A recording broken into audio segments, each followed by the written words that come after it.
Hello everyone, welcome to this next lecture of our July current affairs series जिसमें हम the Hindu newspaper के articles को discuss करते हैं। और आज का हमारा जो आर्टिकल है वो बहुत ज़रूरी है क्योंकि इंडेक्स ऑफ कोर इंडस्ट्री की जो सीरीज़ है वो अपडेट हुई है। अभी तक जो हम पढ़ रहे थे उससे काफ़ी चेंजेस आए हैं, तो ये पढ़ना काफ़ी इंपॉर्टेंट है हमारे लिए। ठीक है, न्यूज़ में क्यों है? तो गवर्नमेंट ऑफ इंडिया ने इंडेक्स ऑफ कोर इंडस्ट्रीज़ की अपडेटेड सीरीज़ लॉन्च की है। ये रिवीजन इसलिए किया गया है क्योंकि इंडियन इकोनॉमी और इंडस्ट्रियल स्ट्रक्चर पिछले 10 सालों में काफ़ी बदल चुका है। इस अपडेट में कई इंपॉर्टेंट चेंजेस हुए हैं। मेजर चेंजेस में ये है कि बेस ईयर को रिवाइज करके 2011 से 2022-23 कर दिया गया है और कोर इंडस्ट्री की जो पहले 8 नंबर्स हुआ करते थे, अब वो 9 नंबर्स होंगे। तो अभी तक जो हम 8 कोर इंडस्ट्रीज़ पढ़ रहे थे, अब हम 9 कोर इंडस्ट्रीज़ पढ़ेंगे और जो नई इंडस्ट्री है, it is iron ore industry. इसको पहली बार कोर इंडस्ट्री बनाया गया है। सभी सेक्टर्स का वेट रिवाइज़ किया गया है और मेथोडोलॉजी को अलाइन किया गया। जीडीपी, जीवीए, इन्फ्लेशन इंडिसेस और इंडेक्स ऑफ इंडस्ट्रियल प्रोडक्शन जो है, ये मेथोडोलॉजी को अलाइन किया गया है सबकी। ठीक है? इसका ऑब्जेक्टिव है कि ICI which is index of core industry आज की इकोनॉमी को एक्यूरेटली रिप्रेज़ेंट करे। This is the news. This is the news. Okay? तो what is index of core industry, ये होता क्या है ना? What is index of core industry? तो आईसीआई एक हाई फ्रीक्वेंसी इकोनॉमिक इंडिकेटर है जो इंडिया की सबसे इंपॉर्टेंट इंफ्रास्ट्रक्चर इंडस्ट्रीज की परफॉर्मेंस को मेजर करता है। ये हर महीने रिलीज होता है and it is released by office of economic adviser. किसके अंडर आता है? ये department for promotion of industry and internal trade इसके अंदर आता है। ठीक है? और ये जो डिपार्टमेंट है, ये कौन सी मिनिस्ट्री के अंदर आता है? तो ministry of commerce and industry. तो ministry of commerce and industry के अंदर एक department of for promotion of industry and internal trade है। उसके अंदर एक ऑफिस ऑफ इकोनॉमिक एडवाइजर है जो कि इंडेक्स ऑफ कोर इंडस्ट्रीज को रिलीज करता है। अभी हर महीने क्यों रिलीज़ होता है? अब ये जो हमारा इंडेक्स है, ये हर महीने रिलीज़ होता है। Why every month? तो गवर्नमेंट को इकोनॉमी की करंट इंडस्ट्रियल हेल्थ को अर्ली सिग्नल मिल जाता है इस तरीके से। गवर्नमेंट को पता चल जाता है कि जो इंडस्ट्रीज़ हैं, ये किस तरीके से काम कर रही हैं। इसी वजह से इसे leading indicator of industrial growth कहा जाता है।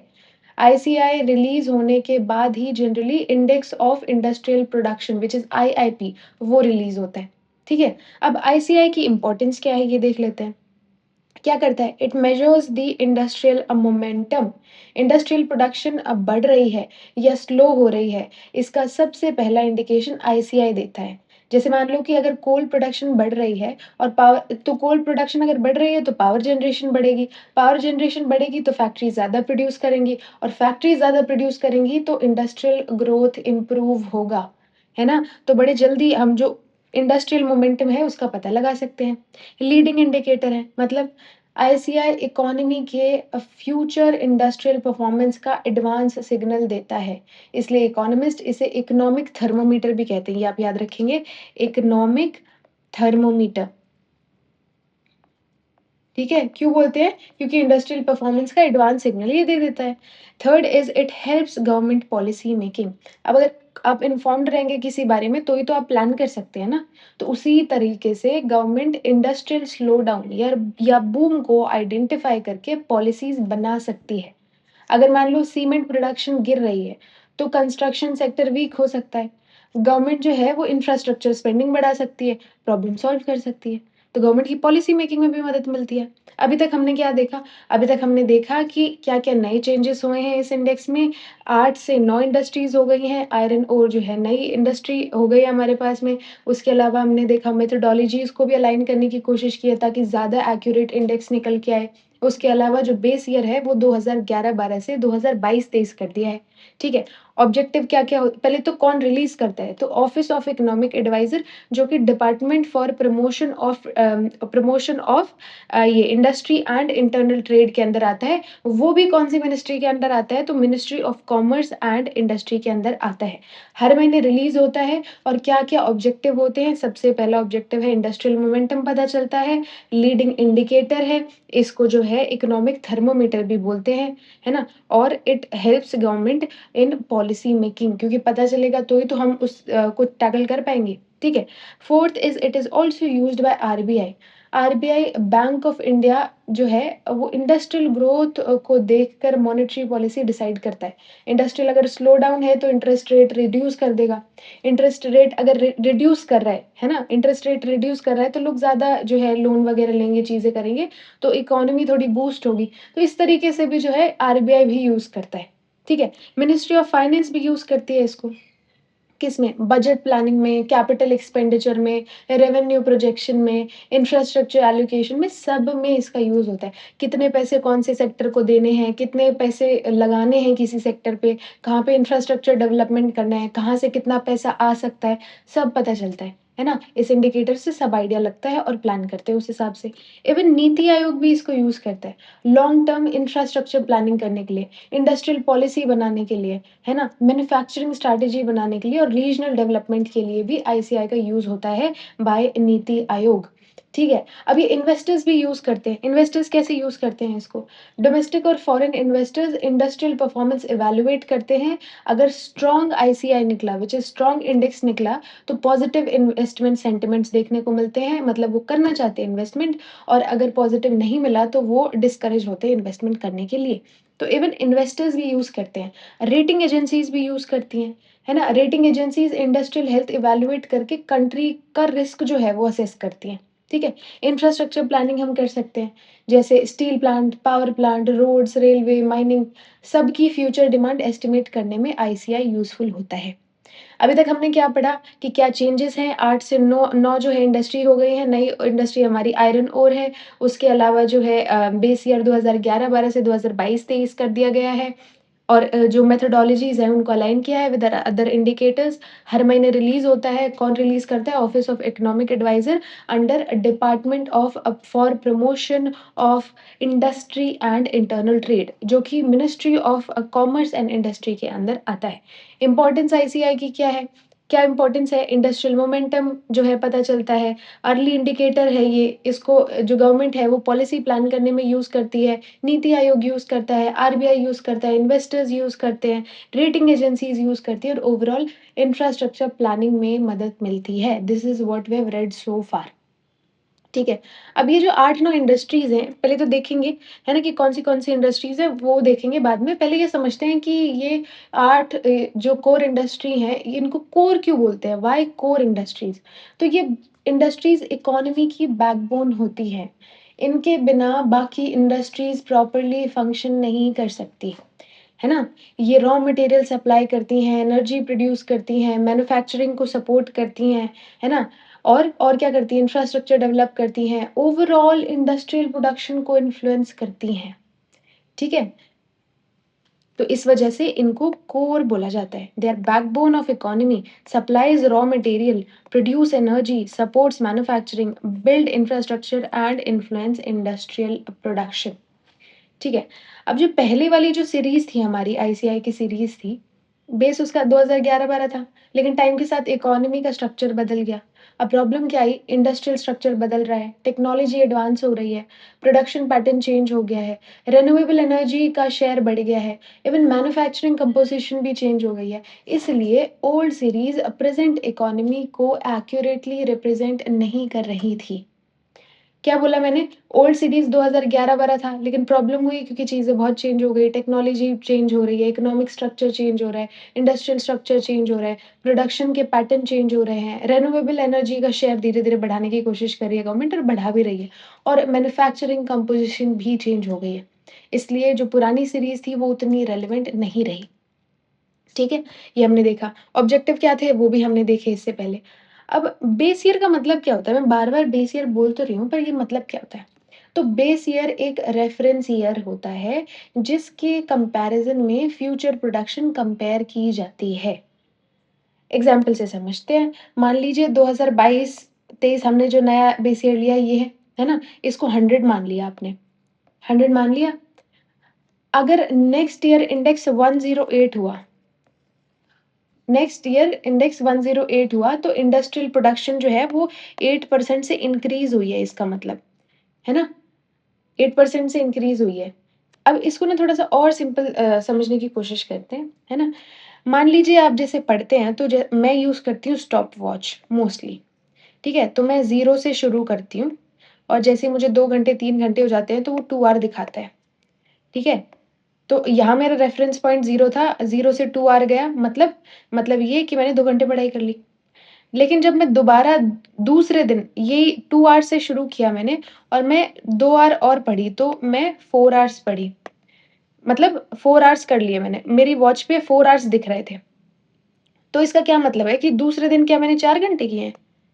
नहीं, दूसरे दिन तो 2 से ही शुरू हुआ था ना, 2 के बाद 4 घंटे किए हैं। इसके बाद इसका मतलब ये है कि 2 ही तो आवर्स हुए हैं। 2 के बाद 4 घंटे शो कर रहा है मेरे उसपे। आई होप आप समझ पा रहे होंगे, है ना? तो कहने का मतलब ये है कि यहाँ पे मेरा रेफ़रेंस पॉइंट 2 था और यहाँ पे मेरा रेफ़रेंस पॉइंट 0 था। 0 से काउंट कर रही हूँ, 2 दिखा रहा है तो 2 घंटे पढ़े हैं और अगर 2 से काउंट कर रही हूँ, 4 दिखा रहा है तो इसका मतलब अगेन मैंने 2 ही घंटे पढ़े हैं। इसमें 2 घंटे का इंक्रीज़ हुआ है, इसमें भी 2 घंटे का इंक्रीज़ हुआ है। अब मान लो तीसरे दिन यहाँ पे मैं 8 आवर्स लिख दूँ, तो क्या उसी दिन 8 घंटे थोड़ी ना पढ़ाई की है। ये रेफ़रेंस मेरा पॉइंट था 4 और मैं अब 8 पे पहुँच गई हूँ। माने कि मैंने थर्ड डे 4 आवर्स पढ़ाई की है। तो ऐसे अगर आपके पास रेफ़रेंस पॉइंट होगा, तो आप पता लगा सकते हैं कि कितना ग्रोथ हुआ है ना? कितना ग्रोथ हुआ है। अब एक कंट्री का 100 मान लो ऐसे एग्ज़ाम्पल के तरीके से जीडीपी जो है 100 मान ली हमने 1 साल में। अगले साल वो जीडीपी 128 हो गई, इसका मतलब 28% राइज़ देखने को मिला ना। 100 हमने रेफ़रेंस पॉइंट लिया था और उसके हिसाब से 128 हो गया तो 28% राइज़ देखने को मिला। ठीक है? तो इस तरीके से बेस ईयर हम जो है वो डिसाइड करते हैं। ओके? अब इसका इम्पोर्टेंस ये होता है कि करंट इंडस्ट्रियल स्ट्रक्चर रिफ्लेक्ट करता है ये। बेटर कंपैरिज़न आप कर सकते हैं। पिछले साल 100 हुई थी, इस साल आपकी 108 हो गई या 128 हो गई, है ना? तो आप कंपेयर कर पाएँगे, है ना? और स्टैटिस्टिकल एक्यूरेसी भी इम्प्रूव होती है। ठीक है? अब मेजर चेंजेस हमने समझ लिए थे वैसे तो, है ना? कि 2011 से 2022-23 किया गया है। बेनिफिट ये है कि बेटर रिप्रेजेंटेशन होगा, बेटर कंपेयर कर पाएँगे और स्टैटिस्टिकल एक्यूरेसी बढ़ेगी। नंबर ऑफ कोर इंडस्ट्री हमने देखी 8 से 9 हो गई हैं। नई वाली जो है वो आयरन ओर है वाली है, ठीक है? स्टील मेथोडोलॉजी भी चेंज हुई है, ये क्या है? है ना? अर्लियर नेट आउटपुट लिया जा रहा था, अब जो है ग्रॉस आउटपुट लिया जाएगा स्टील सेक्टर में। कोल मेथोडोलॉजी भी चेंज हुई है। पहले जो है पहले पहले रॉ कोल, मिडलिंग कोल, वॉश्ड कोल सब इंक्लूड किया जा रहा था। अब सिर्फ रॉ जो कोल है उसको ऐड किया जाएगा। अब why was iron ore added? Iron ore को क्यों इसमें ऐड किया गया? तो आयरन ओर इंडियन इंडस्ट्री का एक स्ट्रेटेजिक रॉ मटेरियल है। ये डायरेक्टली सपोर्ट करता है स्टील प्रोडक्शन को, मैन्युफैक्चरिंग, कंस्ट्रक्शन, इंफ्रास्ट्रक्चर सबको। आयरन ओर का मल्टीप्लायर इफेक्ट बहुत हाई होता है, इसलिए कोर इंडस्ट्री बनाया गया है इसको भी। ठीक है? तो अब जो है हमारी 9 कोर इंडस्ट्री कौन-कौन सी हो गई? We have coal, we have crude oil, natural gas, we have refinery, fertiliser, steel, cement, electricity and the new one is iron ore. क्या बोला मैंने? Coal, crude oil, natural gas, iron ore, refinery products, fertiliser, steel, cement and electricity. ठीक है? मैंने इसको ऐसे याद किया, किसी निमोनिक से नहीं किया, मैंने ऐसे याद किया कि 3 सी हैं, these are 3 C, one is a cement, other is a coal, other is a crude oil. 3 C ये हो गया। एक एन है नेचुरल गैस और रिफाइनरी प्रोडक्ट्स को मैं साथ-साथ लेती हूँ। नेचुरल गैस एंड रिफाइनरी, तो ये हो गए मेरे 6, ठीक है? फिर 2 ऑड बचते हैं, एक है फर्टिलाइज़र, ठीक है? एक है फर्टिलाइज़र और दूसरा है स्टील और तीसरा है इलेक्ट्रिसिटी, ये 3 ऑड बचते हैं, ठीक है? फर्टिलाइज़र, स्टील एंड इलेक्ट्रिसिटी, ये हो गए 8 और एक आयरन मैं ऐड कर दूँगी। तो मैंने इसको ऐसे ही याद किया है, कोई निमोनिक से नहीं किया। निमोनिक मैंने पढ़ा था लेकिन मैं बार-बार भूल जाती हूँ, तो मैं ऐसे ही मेरे को याद रहता है। 3 सी एंड उसके बाद में नेचुरल गैस, रिफाइनरी एक-एक जैसे और फिर 3 ऑड आते हैं, इलेक्ट्रिसिटी, फर्टिलाइज़र एंड स्टील और अब जब नया जो है ये आयरन ओर हो गया। इस तरीके से मैंने याद किया। ठीक है? ओके, आगे बढ़ते हैं। हाँ, वेट्स में रिविज़न हुआ है। वेट्स में क्या रिविज़न हुआ है? अब पहली बात तो रिवाइज़ किए क्यों हैं? 2 मेजर रीज़न है। एक तो आयरन ओर ऐड हुआ है, दूसरा आईआईपी के साथ अलाइनमेंट भी हुआ है। वेट का मतलब क्या होता है? वेट का मतलब है किसी सेक्टर का ओवरऑल कोर इंडस्ट्री इंडेक्स में कंट्रीब्यूशन कितना होता है। हाई वेट मतलब सेक्टर का इन्फ्लुएंस ज़्यादा है, लोअर वेट मतलब इम्पैक्ट जो है वो कंपैरेटिवली कम है। ठीक है? सेक्टर वाइज़ वेट चेंज हुए हैं, जैसे इलेक्ट्रिसिटी का 19.85 था पहले, अब 30.932 कर दिया है ना? पहले 19 पॉइंट समथिंग था, अब 30 पॉइंट समथिंग हो गया, ऑलमोस्ट 31 ही है। रिफाइनरी प्रोडक्ट का पहले 28 था, अब 22, इसका कम गया है। इलेक्ट्रिसिटी का बढ़ा है, रिफाइनरी का कम हुआ है। इलेक्ट्रिसिटी का 30 पॉइंट चला गया है और रिफाइनरी का 22 पॉइंट समथिंग आ गया है। कोल जो है वो भी कम हुआ है, कोल भी कम किया है, कोल 10.33 था पहले, अब 5.596 हो गया। नेचुरल गैस को भी कम किया है, पहले 6.88 था, अब 3.841 हो गया है। क्या बोला, इलेक्ट्रिसिटी का 30 पॉइंट समथिंग हो गया है ना, रिफाइनरी प्रोडक्ट्स का 22 पॉइंट समथिंग हो गया है, कोल का 5 पॉइंट समथिंग हो गया है और नेचुरल गैस का 3 पॉइंट समथिंग हो गया, ऑलमोस्ट 4 के बराबर है। फर्टिलाइजर्स में पहले 2.63 था, ये थोड़ा-सा कंपैरेटिवली बढ़ा है। फर्टिलाइजर और इलेक्ट्रिसिटी अभी तक बढ़ते हुए नज़र आ रहे हैं, बाकी ये सारे जो हैं डिक्रीज़ होते हुए नज़र आ रहे हैं। आयरन ओर को नया वेटेज दिया है व्हिच इज़ 4.905। क्या बोला, इलेक्ट्रिसिटी का 30 पॉइंट समथिंग, ठीक है, रिफाइनरी प्रोडक्ट्स का 22 पॉइंट समथिंग, कोल का 5 पॉइंट समथिंग, नेचुरल गैस का 3 पॉइंट समथिंग एंड फर्टिलाइजर का 2 point something and iron ore का 4.9, अप्रॉक्सिमेटली 5%। अब इलेक्ट्रिसिटी का वेट इंक्रीज़ क्यों हुआ? इतना ज़्यादा बढ़ा दिया। इलेक्ट्रिसिटी की इम्पोर्टेंस इकोनॉमी में बहुत बढ़ चुकी है। रीज़न है मैन्युफैक्चरिंग।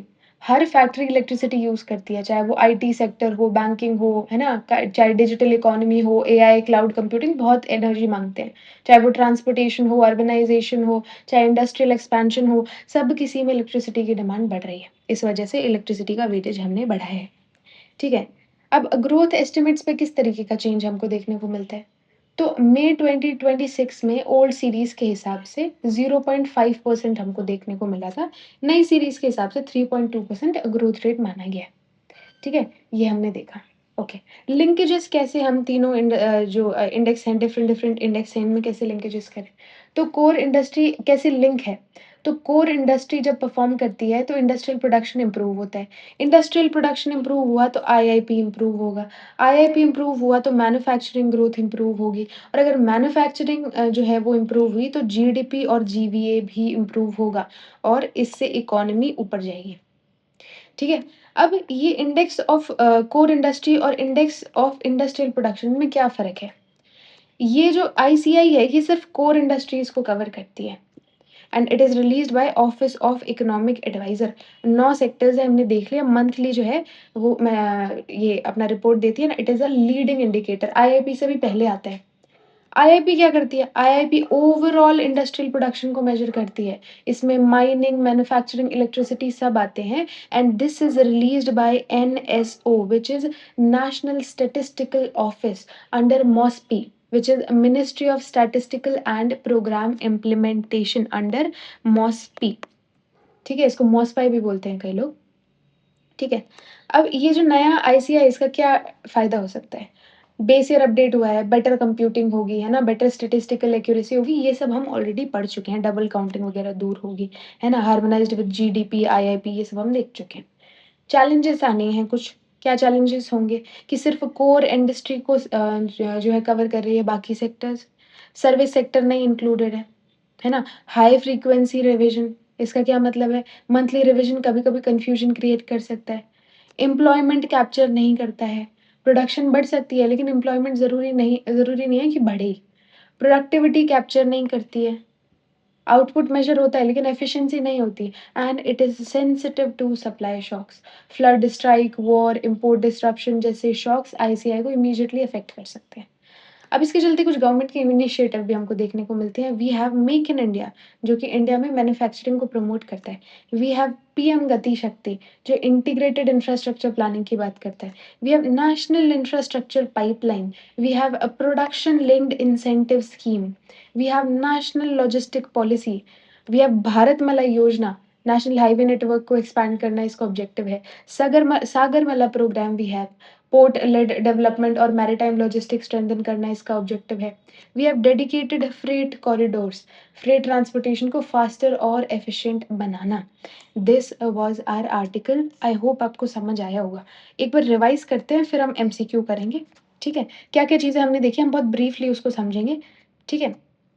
ओके, सबसे पहले न्यूज़ में क्यों है? सबसे पहले न्यूज़ में इसलिए है क्योंकि इसका जो बेस ईयर है वो चेंज हुआ है, पहले 2011-12 था, अब 22-23 हो गया। 8 से 9 इंडस्ट्री हो गई हैं, आयरन कोर नया आया है ना? और मेथोडोलॉजी को अलाइन किया है with other indicators like GDA, GDP, GPA, inflation indices and index of industrial production. ICI है क्या? ये एक मेजर है, हर महीने पब्लिश होता है by office of economic adviser which is under department of promotion of industry and internal trade. Ministry of commerce and industry के under आता है। इंपॉर्टेंस ये है कि इंडस्ट्रियल मोमेंटम मेजर करता है, लीडिंग इंडिकेटर है, इसको इकोनॉमिक थर्मामीटर भी बोलते हैं। गवर्नमेंट की पॉलिसी मेकिंग में मदद करता है, आरबीआई भी यूज़ करता है इसको, नीति आयोग भी यूज़ करता है, मिनिस्ट्री ऑफ फाइनेंस भी यूज़ करता है, इवन इन्वेस्टर्स भी यूज़ करते हैं कि इन्वेस्ट करना है कि नहीं करना है। रेटिंग एजेंसीज यूज़ करती हैं और इंफ्रास्ट्रक्चर प्लानिंग में मदद करता है। Why these industries are called core industry? क्योंकि बैकबोन है इकोनॉमी की, रॉ मटेरियल सप्लाई करती हैं, है ना? एनर्जी प्रोड्यूस करती हैं, मैन्युफैक्चरिंग को सपोर्ट करती हैं, इंफ्रास्ट्रक्चर बनाती हैं और पूरे इंडस्ट्रियल प्रोडक्शन को जो है ये अफ़ेक्ट करती हैं, इकोनॉमी को अफ़ेक्ट करती हैं लार्जली, ठीक है? ये हमने देखा। अब जो पुराना वाला सीरीज़ था उसमें क्या प्रॉब्लम थी, अब 10 साल हो गए, इतना टाइम हो गया, स्ट्रक्चर चेंज हो रहा है, इकोनॉमी चेंज हो रही है, मेथड्स चेंज हो रहे हैं, इलेक्ट्रिसिटी की डिमांड बढ़ रही है, तो काफ़ी सारे चेंजेस देखने को मिल रहे थे, इस वजह से हमने अपडेट कर दिया। बेस ईयर क्या होता है, एक रेफरेंस ईयर होता है, कंपैरिज़न के लिए यूज़ होता है और करंट इंडस्ट्रियल स्ट्रक्चर को जो है रिफ्लेक्ट करता है। नई बेस ईयर 2022-23 कर दिया, बेटर रिप्रेज़ेंट होगा, बेटर कंपैरिज़न होगा और स्टैटिस्टिकल एक्यूरेसी बढ़ेगी। आयरन ओर हमने ऐड किया है, आयरन ओर क्यों ऐड किया है? क्योंकि इसका इम्पोर्टेंस बहुत देखने को मिलता है। ये ऑलमोस्ट सारे सेक्टर्स को मैन्युफैक्चरिंग के सपोर्ट करता है आयरन ओर, है ना? और फिर हमने क्या देखा कि नए-नए जो हैं अब वेटेज बढ़ाए हैं, इलेक्ट्रिसिटी का वेटेज काफ़ी बढ़ाया है। उसके अलावा फर्टिलाइज़र का कंपैरेटिवली थोड़ा-सा बढ़ाया है और एक नया आयरन ओर ऐड किया गया है। बाकी रिफाइनरी प्रोडक्ट्स, कोल, नेचुरल गैस इनका जो है हमने वेटेज कम किया है। ये हमने देखा। इलेक्ट्रिसिटी का क्यों बढ़ाया है? क्योंकि ऑलमोस्ट हर सेक्टर में आजकल इलेक्ट्रिसिटी चाहिए हमको। फिर हमने आईसीआई और आईआईपी का देखा। आईसीआई जो है वो सिर्फ़ 9 कोर इंडस्ट्रीज़ को कवर करता है। आईआईपी जो है वो पूरे इंडस्ट्रियल सेक्टर को माइनिंग, इलेक्ट्रिसिटी ये सब कवर करता है, मैन्युफैक्चरिंग कवर करता है, ठीक है? ये हमने देखा। इसको जो है रिलीज़ करता है ऑफिस ऑफ इकोनॉमिक एडवाइज़र, इसको एनएसओ रिलीज़ करता है under the ministry of statistical and programme implementation. लेकिन इसके चलते कुछ चैलेंजेस भी हैं, जैसे ये सिर्फ़ कोर इंडस्ट्री को कवर करता है, सर्विस सेक्टर को कवर नहीं करता। हर महीने थोड़ी दिक्कत हो सकती है ना? हाई फ्रीक्वेंसी रिविज़न की ज़रूरत है। एम्प्लॉयमेंट को कैप्चर नहीं करता, प्रोडक्टिविटी को कैप्चर नहीं करता and it is very much sensitive to supply shocks. Government के कुछ इनिशिएटिव्स भी देखे, जैसे मेक इन इंडिया, जैसे PM Gati Shakti, national infrastructure pipeline, production linked incentive, है ना? भारतमाला योजना, सागरमाला योजना and dedicated freight corridors. This was our article, ठीक है? अब हम कुछ एमसीक्यू करेंगे। This is our first MCQ. Consider the following statements regarding updated index of industrial core index of core industry. The base year has been revised. Yes, 2022 to 2023. Next question. Iron ore has been added as a new core industry. Yes, absolutely correct. And third is the index is compiled by NSO. नहीं NSO ये नहीं IIP करता है ना वो? IIP को करता है एनएसओ। ये तो हमारा ऑफिस ऑफ इकोनॉमिक एडवाइजर करता है ना, तो third one is wrong, 1 and 2 is correct. Next question is which one of the following has the highest wait in revised index of core industry? Electricity का 30 point something हुआ था, याद किया था हमने, है ना? तो electricity is the right answer. Third is the index of core industry is best described as? The index measuring inflation? नहीं। Index leading indicator of industrial growth based on core infrastructure sector. आगे पढ़ने की जरूरत ही नहीं है, तो B is the right answer. Fourth question is the exclusion of washed coal and middling coal from revised ICI methodology was primarily intended to किस वजह से किया? Promote renewable energy? नहीं। Reduce import of coal? नहीं। Eliminate double counting in production estimates? Double counting ना हो, ठीक है? ये इसका ये है। अब नेक्स्ट मेंस आंसर हम करते हैं, मेंस क्वेश्चन पढ़ते हैं। The revision of index of core industry reflect the changing structure of India's industrial economy. Discuss the significance of revising base year, sectoral coverage and weights. ठीक है, तो ये आप लिख कर ट्राई कर सकते हैं। Next question is explain the role of index of core industry as a leading indicator of industrial growth. How does the revised series improve economic policy making and statistical accuracy? So ये आप लिख कर try कर सकते हैं। And this was our lecture. I hope आपको समझ आया होगा। अगर ये लेक्चर आपके लिए किसी भी तरीके से हेल्पफुल रहा हो, then please hit the like button and subscribe to my channel. And yeah, keep learning. Thank you so much.